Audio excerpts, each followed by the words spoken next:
itu sebetulnya untuk gejala diabetes sendiri itu biasanya kita bagi dari 3, itu gejala klasik namanya. Yang pertama tuh pasien biasanya mengeluhkan cepat lapar atau mudah sekali lapar, kemudian sering kencing dan sering merasa haus terus. Jadi kayaknya minum terus. Itu biasanya kita singkat sebagai gejala klasik tuh. Misalnya gula itu bisa bikin kejadian stroke, banyak kejadiannya, atau bikin kejadian katarak, retinopati itu gangguan mata, kemudian turun ke bawah jantung, kemudian turun ke bawah ginjal, itu agak besar semua ya. Terus turun ke bawah nanti ada kesemutan di kaki, akhirnya kalau kesemutan di kaki lama-lama gula mengendap di sana dan jadi kebas. Benar. Ini dari penjelasan Dr. Danu memang tipsnya praktis banget nih. Jadi bukan berarti nggak boleh makan enak ya, tapi harus pintar pilih dan atur waktu juga. Kayaknya ini tips bawa bekal dari rumah itu memang paling oke ya dok ya. Oke, untuk sahabat AI, jadi untuk gula darah tinggi atau yang bisa kita kenal dengan diabetes itu bisa menyerang siapa saja tanpa terkecuali. Jadi untuk sarannya ada keinginan untuk mau check up kesehatan minimal tuh check up kesehatan apabila usia sudah lebih dari 35 tahun. Karena apa? Karena dengan kita check up kesehatan, jadi kita bisa mawas diri, jadi kita bisa preventif dari dini kemungkinan penyakit apa saja yang akhirnya bisa menyerang tubuh kita.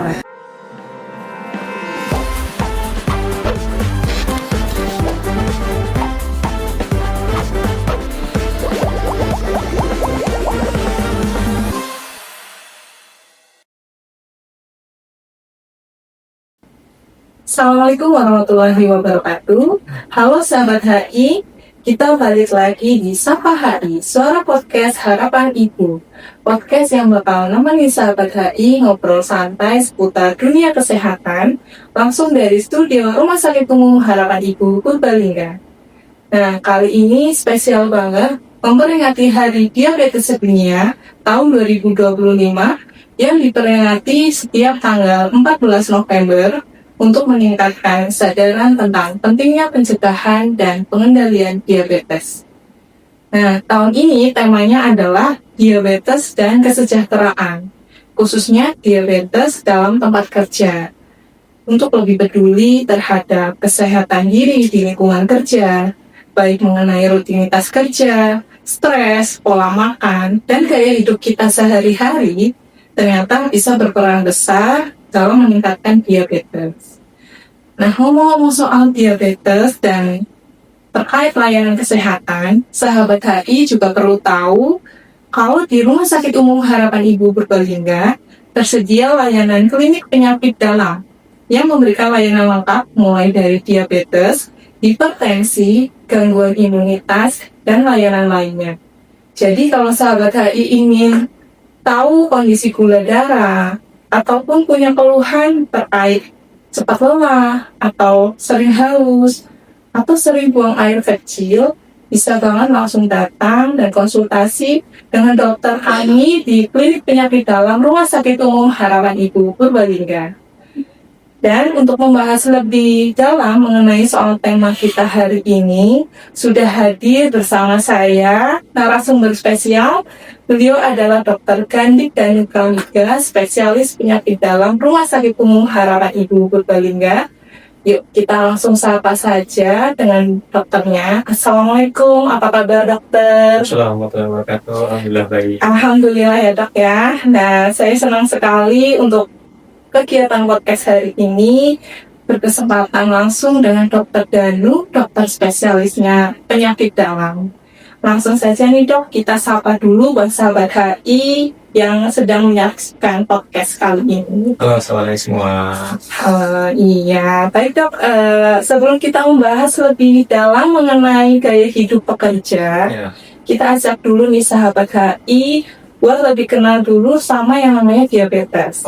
Soalnya banyak banget yang masih mikir kalau diabetes itu penyakit orang tua, ataupun kadang akibat kebanyakan makanan manis nih. Nah, padahal nggak sesimpel itu ya dok ya. Nah, boleh dijelaskan dulu nggak dok, diabetes itu sebenarnya apa sih, sama bagaimana kondisi ini bisa terjadi di dalam tubuh kita gitu.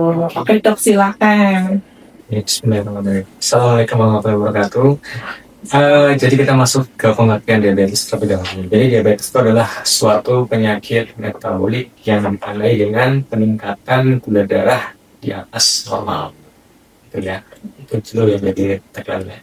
Kemudian pembagian diabetes. Jadi untuk kita masuk ke penyebabnya, kita bagi dulu tuh diabetes itu ada diabetes tipe 1, diabetes tipe 2, diabetes gestasional, sama diabetes tipe lain. Kalau diabetes tipe 1, penyebabnya itu dari autoimun, biasanya sudah bawaan. Jadi sudah tidak bisa dirubah. Dan itu ditandai dengan adanya kerusakan dari insulinnya. Jadi sel beta pankreas yang memproduksi insulin itu memang rusak. Jadi dia butuh insulin dari luar.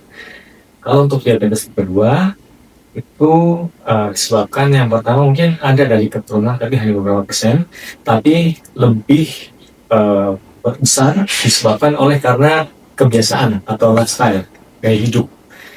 Hal ini yang akan mengakibatkan akhirnya nanti insulin itu tidak aktif atau kendalinya kurang sensitif. Padahal insulin itu kan kerjanya buat menurunkan gula darah. Tapi dengan adanya pola hidup atau pola makan yang kurang baik, akhirnya si insulin itu akan error. Jadi kita butuh obat dari luar.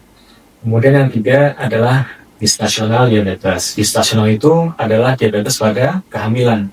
Jadi terjadinya kejadian diabetes karena tertrigger atau terpacu oleh hormon kehamilan. Jadi munculnya pada saat kehamilan saja, gitu. Kemudian yang selanjutnya adalah diabetes tipe lain. Nah, tipe lain ini cukup banyak.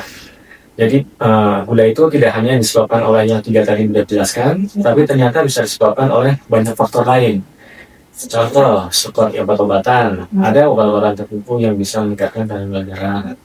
Terus ada kejadian tumor, itu juga bisa mengakibatkan kejadian peningkatan gula darah. Jadi cukup banyak ya untuk penyebab diabetes itu. Ya, betul. Ternyata tipe diabetes itu banyak banget dok. Ya. Tipe 1, 2, 3 dan lainnya. Dan Ya. itu mempengaruhi juga untuk metabolisme tubuhnya diri kita sendiri. Ya. Dan ternyata kompleks sekali terkait penjelasan diabetes ini. Ya. Tapi nih dok, ngomongin soal keseharian ya dok ya. Banyak juga nih orang yang merasa sehat-sehat aja, padahal kadar gulanya udah mulai tinggi. Nah, pertanyaan saya nih dok, kenapa sih diabetes ini sering disebut penyakit diam-diam? Apa benar bisa terjadi tanpa gejala yang lebih jelas? Iya. Iya. Oke. Jadi diabetes itu memang kadang-kadang tidak terdeteksi pada sejak awal. Jadi pasien itu tiba-tiba datang sudah ada keluhan atau komplikasi. Ya. Betul. Yang pertama misalnya, datang kok ada luka tapi kok enggak kering-kering atau basah terus. Iya, betul. Akhirnya setelah kita cek, ternyata gulanya tinggi. Atau biasanya pasien datang ke rumah sakit sudah dalam keadaan tidak sadar, itu banyak sekali. Pas dicek, ternyata gula darahnya tinggi sekali. Nah, itu baru tahu. Nah, kebanyakan memang tadi betul dikatakan, jadi diam-diam. Kalau kita bilangnya silent killer, silent killer. Nah, itu banyak sekali kejadiannya. Kalau kita mau rangkum, itu sebetulnya untuk gejala diabetes sendiri itu biasanya kita bagi jadi 3. Itu gejala klasik namanya. Yang pertama tuh pasien biasanya mengeluhkan cepat lapar atau mudah sekali lapar, kemudian sering kencing dan sering merasa haus terus. Jadi kayaknya minum terus. Nah, itu biasanya kita singkat sebagai gejala klasik itu. Nah, gejala klasik ini tidak hanya satu gejala klasik saja, tapi ternyata banyak sekali. Kadang-kadang pasien juga datang dengan keluhan gatal-gatal yang tidak hilang.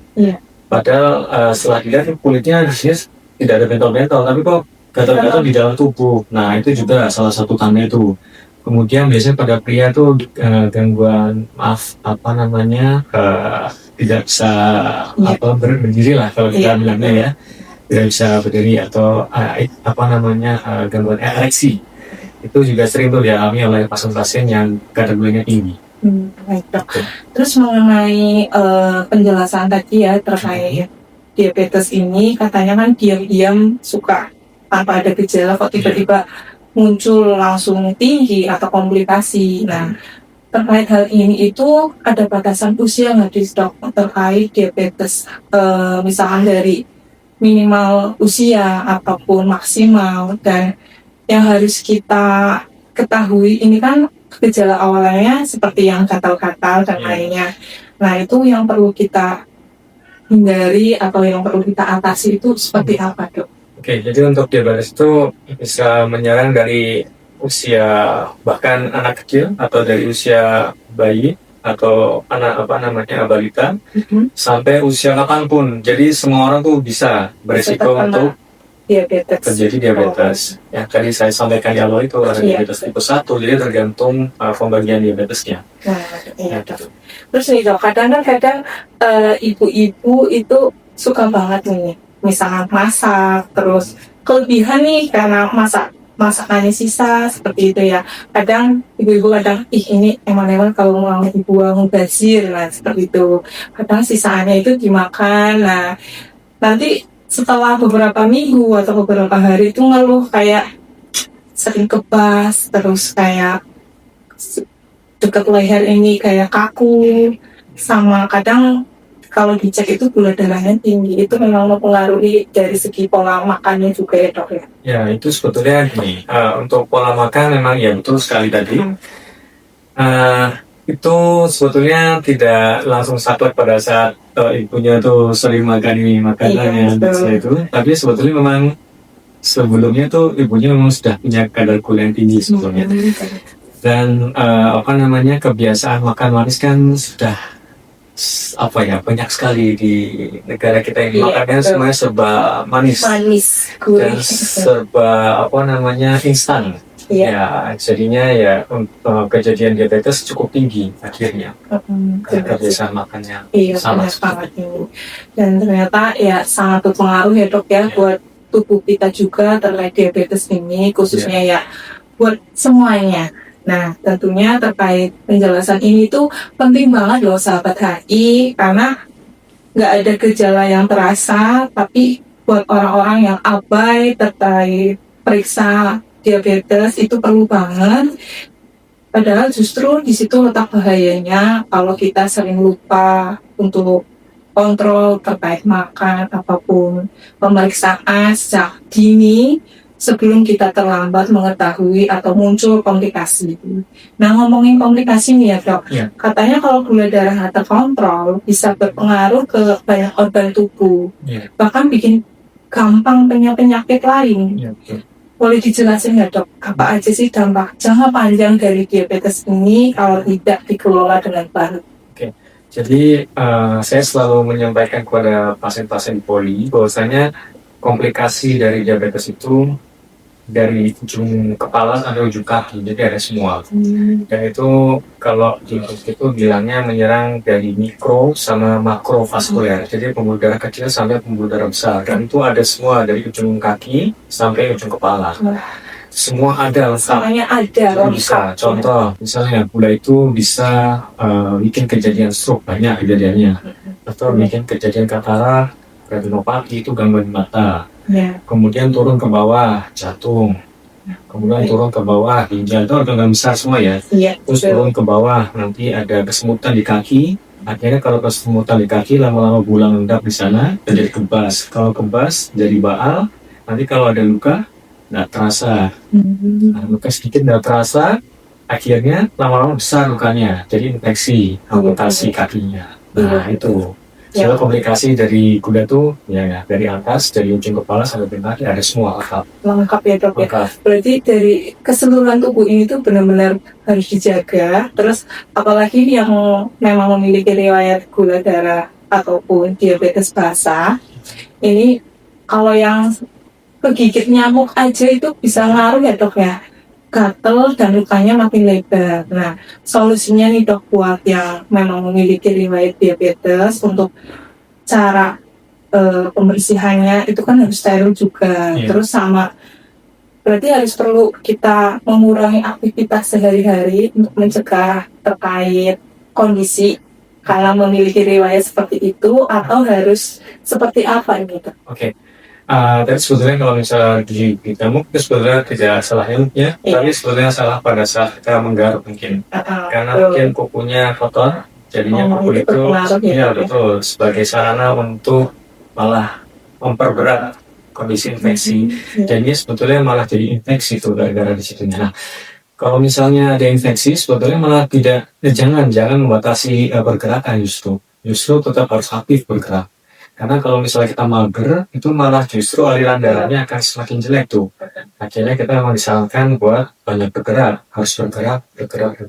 Jadi jangan mager di rumah. Jangan mager ya. Gitu. Jadi buat sahabat HI ini jangan males gerak, tetap aktivitas dan tetap jaga pola makannya juga untuk lebih teratur lagi terkait makanan dan pilih-pilihlah yang terbaik untuk diri sendiri.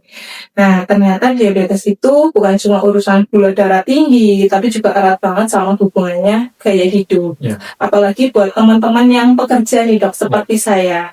Nah, kalau kita lihat nih sering banget nih dok, banyak banget pekerja yang aktivitasnya didominasi duduk di depan komputer lebih lama nih ya dok ya. Udah jarang olahraga, pola makannya juga nggak teratur, ditambah lagi sering jajan yang makanan manis ataupun minuman manis, apalagi ngemil-ngemil yang gurih nih ya dok ya. Menurut dokter sendiri, seberapa besar pengaruh pola pekerja seperti itu terhadap resiko diabetes? Nah, kita kembali lagi tuh. Jadi diabetes itu kan terkait sama lifestyle sebenarnya ya, kayak itu. Kalau seperti kita kaitkan dengan kebiasaan di tempat kerja, itu beresiko juga sebenarnya. Karena memang terlalu banyak gitu kan malas gerak sebetulnya. Jadi kan kita malas bergerak. Nah, tapi sebetulnya ada sedikit solusi. Kalau misalnya di smartwatch itu, biasanya kita ada alarm sendiri untuk bergerak. Misalnya 2 jam duduk, itu tiba-tiba di smartwatch itu udah bergerak atau udah bunyi menyarankan kita buat bergerak. Nah, tujuannya apa? Tujuan dari bergerak itu adalah supaya aliran darah di badan ini jadi baik. Aliran darah ini kan yang membawa oksigen, jadi supaya oksigen itu bisa diantarkan lebih bagus lagi tuh dengan kita bergerak. Ya, dengan gerakan stretching atau jalan misalnya, jalan santai aktivitasnya. Itu juga cukup membantu sebetulnya. Nah, kemudian kalau terkait makanan, makanan ini agak tricky nih. Kalau misalnya makan itu kan kita tidak bisa atur. Iya, benar. Karena kan itu dimasak sama orang lain. Iya. Nah, itu pintar-pintarnya kita sendiri untuk memilah-milah dan untuk mengurangi porsi. Kalau misalnya dirasa kok terlalu manis, ya porsinya yang sedikit saja. Yang penting ada asupan. Jadi untuk sahabat HI yang sama-sama para pekerja ini benar-benar harus diatur juga, jangan cuma duduk di depan komputer, tapi tetap ada aktivitas ya kecil-kecilan, entah jalan ataupun olahraga sedikit walaupun di ruangan. Nah, ya ini benar banget ya dok, kata Bu ya, tanpa kita sadari dari pagi sampai sore cuma berdiri pas makan ataupun lagi ke toilet sebentar. Belum lagi kalau misalnya rapat atau lembur, ini kan kepengen ngambilnya yang manis ataupun yang gurih. Nah, kalau seperti itu kan, apalagi kalau lembur ini kan benar-benar tekanan kerjanya banyak berarti ya dok ya.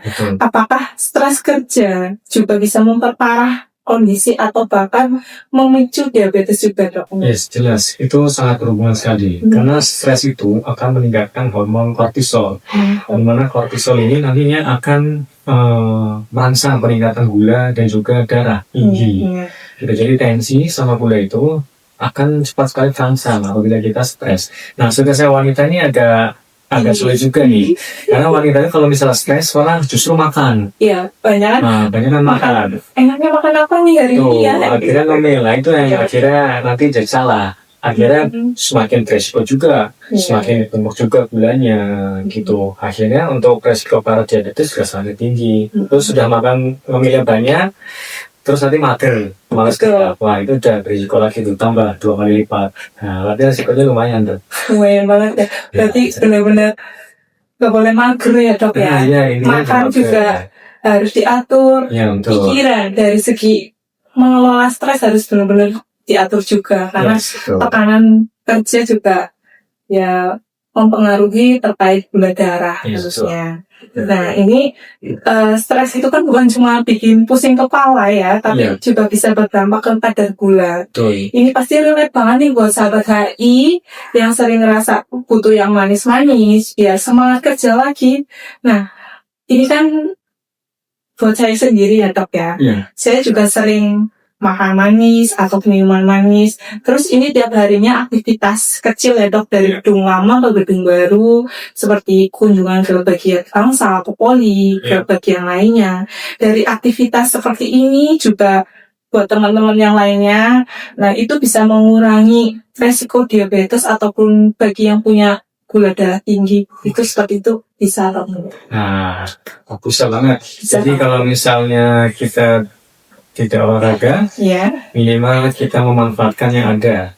ya betul. Contohnya, kalau misalnya kita mau berpindah dari satu gedung ke gedung lain, jalan kaki, jalan kaki. Terus mau naik ke lantai atas, naik tangga. Jadi semuanya serba pakai jalan. Iya. Gitu. Jangan apa-apa pakai bantuan. Contoh ada lift, naiknya lift. Ada tangga berjalan, pakai tangga berjalan. Jadi ini kan juga istilahnya mager juga sebetulnya ya. Iya betul. Nah, dengan kita bergerak jalan dari satu gedung ke gedung lain itu sudah lumayan tuh. Nanti sudah berapa langkah tuh? Ya itu mungkin bisa sampai 4.000 langkah kalau kita bolak-balik berapa kali itu kan? Lumayan ya, sebetulnya ya. Walaupun jarang olahraga, Ya, tapi betul. tetap aktivitas kecil seperti ini bisa mengurangi walaupun sedikit. Betul sekali. Kemudian yang manis-manis tuh. Iya. Kalau misalnya memang kita semuanya serba manis, kita mestinya kalaupun terpaksa pengen teh ya kayaknya teh tawar, tapi sudah sanggup gula jagung misalnya. Itu betul. supaya ada rasa manisnya tapi masih aman. Itu aja sih. Ya, baik dah. Nah, setelah penjelasan tadi dari dokter nih, setelah kita tahu apa itu diabetes dan bagaimana resikonya bagi buat para pekerja khususnya, terutama yang memiliki gaya hidup mager atau males gerak nih. Sekarang kita masuk ke hal yang paling penting nih ya dok ya, gimana cara mencegahnya. Iya. Karena percuma kalau tahu resikonya tapi nggak tahu cara mencegahnya juga ya kan dok ya. Ya, betul. Nah, menurut dokter, para pekerja atau termasuk saya juga nih, biasanya susah banget ngatur pola makan. Kadang sarapan tuh nggak sempat, terus pesan makanan yang siap saji. Nah, goreng-gorengan apalagi itu suka banget ya dok ya. Kopi juga, terus kemudian makan siangnya ini kadang terlambat. Oke. Karena saking banyaknya pekerjaan atau memang milih-milih mana yang lebih penting dulu, jadi makannya nanti di akhiran. Nah, gimana sih cara menjaga pola makan tetap sehat tanpa mengganggu kesibukan kerja khususnya? Oke, sebetulnya saya mau sarankan sama dari rumah sebetulnya. Iya, Cuma betul, agak membekal. sulit sih.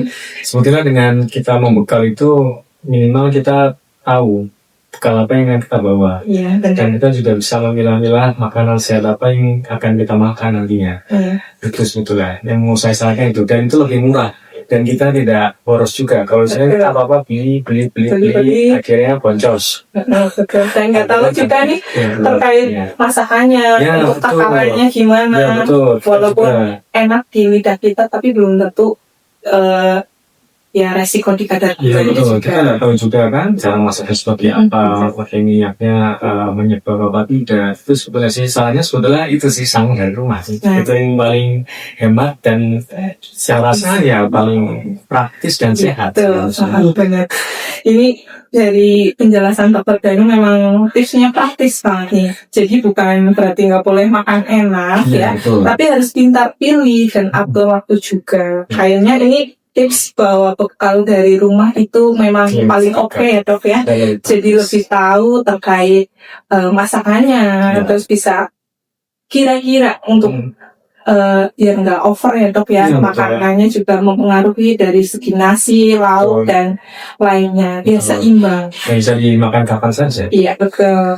Nah dok, selain pola makan dan olahraga, stres juga bisa mempengaruhi ke kadar gula darah. Seperti yang tadi dokter udah jelaskan, kadang kita nggak sadar kalau tekanan kerja bisa bikin tubuh bereaksi. Iya. Jadi dari dokter ada nggak sih tips cara menjaga keseimbangan antara kerja, istirahat, dan kesehatan biar gula darah tetap stabil? Oke, buat tips sebetulnya untuk menjaga kesehatan mental itu tergantung masing-masing orang sebetulnya. Iya, betul. Karena mental setiap orang itu berbeda. Beda-beda ya. Jadi sebetulnya pintar-pintarnya kita buat istilahnya apa ya? Bahwasannya kalau misalnya ada tekanan jangan dianggap semua tekanan itu jadi sebuah stresor. Jadi pintar kerasnya mengelola stres sendiri sebetulnya. Itu sih sebetulnya. Kalau untuk yang lainnya itu sebetulnya gini. Stres itu juga nanti kalau misalnya berkelanjutan terus sampai terbawa sampai ke rumah nanti malah berlanjut juga tuh akhirnya bisa mengganggu pola tidur juga akhirnya kan semakin panjang itu akhirnya ceritanya. Kalau pola tidur berantakan itu juga akhirnya dia akan membuat gula jadi semakin tinggi malah justru.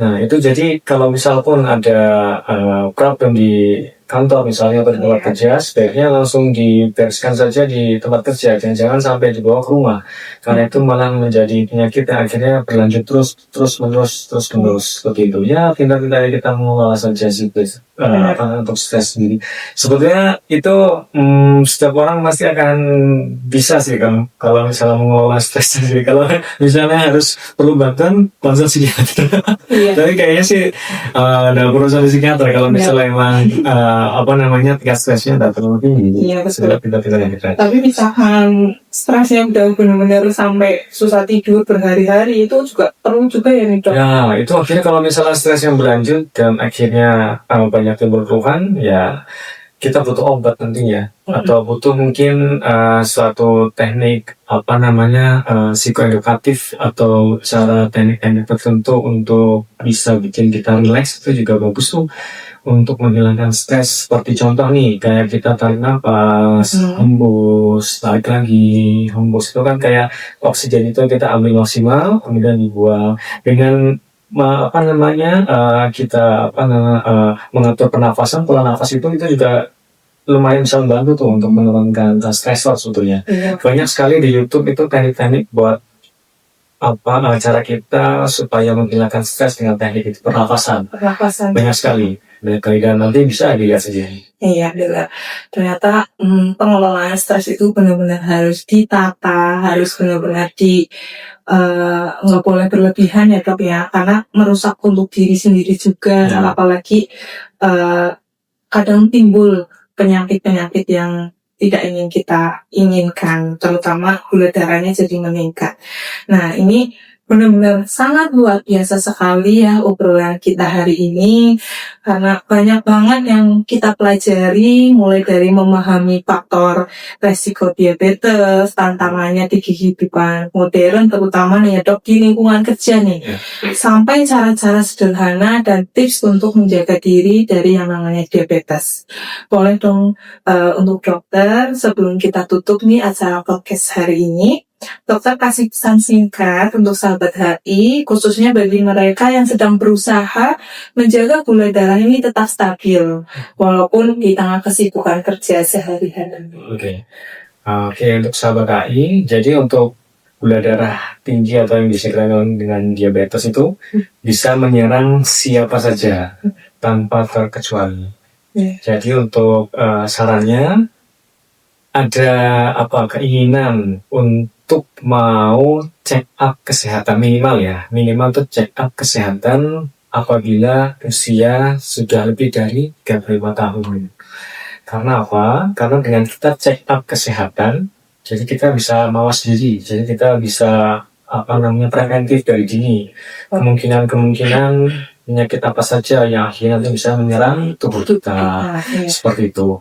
Karena apa? Kalau misalnya kita tidak ada keinginan untuk seperti check up, akhirnya kita nggak tahu. Makanya kenapa diabetes dibilang silent killer, karena memang kadang-kadang tidak ada gejalanya. Jadi dengan gelas check up itu kan jadi tahu tuh, oh ternyata gula saya tinggi, jadi saya bisa preventif dari sekarang, dari sejak dini gitu. Nah kemudian gini, semua penyakit sebenarnya berawal dari makanan atau gaya hidup. Pikiran juga ngaruh ya dok? Pikiran sudah iya, jadi lifestyle itu sangat berpengaruh. Jadi pintar-pintarnya kita menjaga pola makan, itu yang pertama. Kemudian yang kedua, olahraga itu wajib. Tolong paksakan tubuh kita buat bergerak minimal sehari 30 menit. Atau dalam satu minggu misalnya kita sempatkan cuma bisa 3 kali dalam satu minggu, ya enggak apa-apa. Yang penting bisa konsisten. Kuncinya adalah konsisten buat bergerak, buat olahraga, dan jaga pola makan. Seperti itu. Baik, ini benar-benar sangat bermanfaat sekali penjelasan terkait diabetes ya. Kita benar-benar harus tetap olahraga walaupun kita kesibukan kita sehari-hari, tetap sempilkan untuk walaupun jalan ataupun di hari kita ada waktu itu sempatkan untuk olahraga, karena tubuh kita itu sangat penting untuk olahraga dan aktivitas seharinya biar lebih enjoy dan enak juga untuk aktivitas. Nah, ini terima kasih ya untuk Dr. Danu atas sharingnya hari ini. Semoga obrolan kita bisa membuka wawasan dan bikin sahabat HI khususnya makin peduli dengan kesehatan, terutama dalam mencegah dan mengelola diabetes, apalagi di tengah kesibukan sehari-hari seperti ini. Dan jangan lupa buat sahabat HI yang ingin melakukan pemeriksaan seperti konsultasi dengan dokter ataupun pemeriksaan diabetes, hipertensi, gangguan imunitas, atau pelayanan yang lainnya, klinik penyakit dalam Rumah Sakit Umum Harapan Ibu Bebalunga, kami siap membantu dan tentunya dengan tenaga medis yang profesional dan pelayanannya ramah serta memuaskan. Yuk, mulai dari diri sendiri, jaga pola makan, tetap aktif bergerak, kelola stres, dan seimbangkan antara kerja dan istirahat. Karena hidup sehat dimulai dari kebiasaan kecil yang konsisten. Saya Meli Rahayu, pamit undur diri. Sampai jumpa di Sapa HI, suara podcast harapan ibu berikutnya. Ingat ya sahabat HI, sehat itu bukan cuma tentang angka gula darah, tapi juga tentang keseimbangan hidup. Gula terkendali, hidup lebih berapi. Sampai jumpa dan salam sehat untuk kita semua. Wassalamualaikum warahmatullahi wabarakatuh.